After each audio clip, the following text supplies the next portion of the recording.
Friends, welcome back to our channel Krishna's world. ఈరోజు మన special recipe ఏంటంటే సూపర్ టేస్టీ గోంగూర పన్నీర్ పులావ్ అనేది ఎలా ప్రిపేర్ చేసుకోవాలో చూద్దాము. ఫస్ట్ ఒక దబర తీసుకొని దాంట్లో 2 స్పూన్ల పచ్చివెన్నపూస, 2 స్పూన్ల ఆయిల్ని వేడి చేసుకున్న తర్వాత 2 యాలకులు, అలాగే చెక్క, మొగ్గ, బిర్యానీ ఆకు, హోల్ స్పైసీస్ అండి, బిర్యానీ మసాలా అంతా యాడ్ చేసుకొని 1 స్పూన్ అల్లం వెల్లుల్లి పేస్ట్, పచ్చిమిర్చి చీలికలు, అలాగే కొంచెం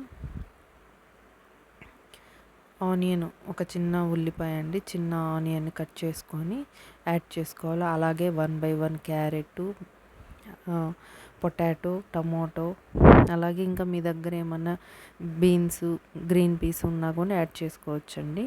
టమోటా యాడ్ చేసి కొంతంత సాల్ట్ యాడ్ చేసుకొని దాన్ని ఉడికించుకుంటున్నాము. ఈలోపు మనము గోంగూర పేస్ట్ అనేది ఎలా ప్రిపేర్ చేసుకోవాలో చూద్దాము. ఇదిగోండి, టమోటా, ఆనియన్, అల్లం వెల్లుల్లి, అలాగే పచ్చిమిర్చీలు ఇవన్నీ కూడా ఫ్రై చేసుకొని దాంట్లోకి మనము కడిగి పెట్టుకున్న గోంగూరను అనేది యాడ్ చేసుకోవాలండి. యాడ్ చేసుకొని బాగా ఉడికించుకోవాలండి. ఇదిగోండి, ఇలా గోంగూరను యాడ్ చేసేసి మూత పెట్టించుకొని బాగా ఉడికించుకోవాలి. బాగా మెత్తగా ఉడకాలండి గోంగూర అనేది. అప్పుడు మనకి టేస్ట్ అనేది బాగా వస్తుంది. మూత పెడితే త్వరగా మగ్గిపోయిద్ది. ఇదిగోండి, మగ్గింది. ఈ వాటర్ అనేది పూర్తిగా ఇనికిపోయిందాక గోంగూర అనేది బాగా కుక్ అవ్వాలండి. ఇదిగోండి, ఈ విధంగా కుక్ అయిపోయింది. దీన్ని మనం స్టవ్ ఆఫ్ చేసి చల్లార్చుకోవాలండి, పక్కన పెట్టుకొని. తర్వాత మనం ఒక మిక్సీ జార్ తీసుకొని దాంట్లోకి ఇదంతా వేసేసి ఉప్పేసి పేస్ట్ చేసి పక్కన పెట్టుకొని, ఇదిగోని ప్యాన్లో ఇట్లా ఫ్రై చేసుకొని దాంట్లో పన్నీర్ యాడ్ చేసుకోవాలండి. ఆ మిశ్రమాన్ని మనము ఇందాక వెజిటేబుల్స్ ఉన్నాయి కదండి, ఆ వెజిటేబుల్స్లో యాడ్ చేసేసి బాగా కలుపుకోవాలి.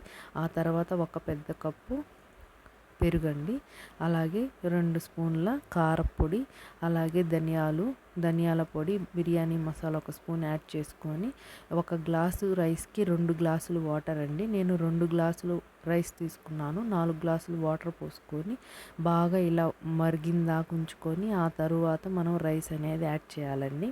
ఒక 5 మినిట్స్ మూత పెట్టిన తర్వాత ఇలా కుక్ అయ్యింది. దీన్ని బాగా ఇలా తిప్పాలండి. తిప్పితే మసాలా, అడుగునున్న మసాలా అంతా బాగా రైస్కు పట్టి బాగా టేస్ట్ వస్తుంది.